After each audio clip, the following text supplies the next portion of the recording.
Hey everybody, welcome back to Vedic Sage. I'm Dr. Dhaliwal, and today we're going to continue talking about chronic fatigue syndrome, focusing on Pitta imbalances as being one of the root causes for this condition. And we've already talked about the Ayurvedic management for chronic fatigue syndrome, looking at herbs that are specific to the disease. For example, bala, which means strength and vitality, is good for chronic fatigue syndrome. Then we can consider an herb that's specific for the dosha that's imbalanced. For example, Pitta can be managed with shatavari. Next, we want to take into consideration the state of Agni, which is the digestive fire. And often with Pitta individuals, they have a sharp and penetrating digestive capacity known as Tikshana. And herbs that are beneficial for Tikshana Agni, which is a sharp and penetrating digestive capacity that's common to Pitta individuals, is Guduchi and Gulvel Sattva. Next, we want to take a look at which of the bodily tissues or the dhatus are affected due to the imbalanced Pitta dosha. Now, Pitta dosha has the qualities of hot, sharp, light, liquid, mobile, and oily.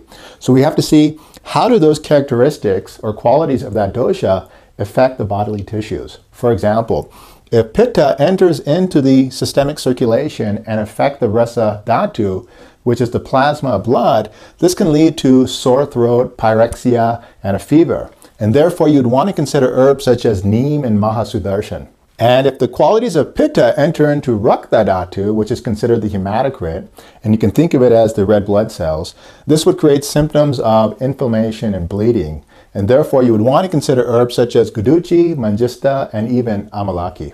What happens when Pitta enters into the muscle tissue?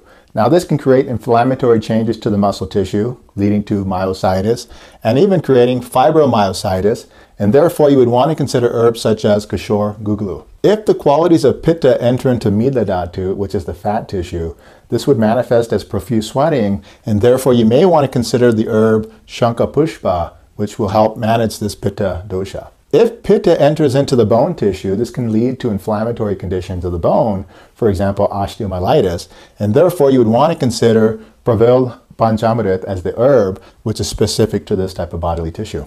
Likewise, if Pitta enters into Majja Dhatu, which is the nerve tissue, this can lead to irritation and inflammatory changes, manifesting from something as simple as irritation or aggression within the mind to something as severe as meningitis. So therefore, you may want to consider herbs such as Jatamansi and Brahmi. So once again, this was just an overview of how to manage chronic fatigue syndrome from an Ayurvedic perspective, primarily with the Pitta imbalance. And we've looked at herbs that are specific for the disease, for example, Bala for chronic fatigue syndrome. The dosha, herbs specifically for the dosha, such as Shatavari for Pitta. Herbs that are specific to the type of Agni, as well as herbs that are specific to the bodily tissues that are affected. Okay guys, I hope you enjoyed, and until next time, take care and be well.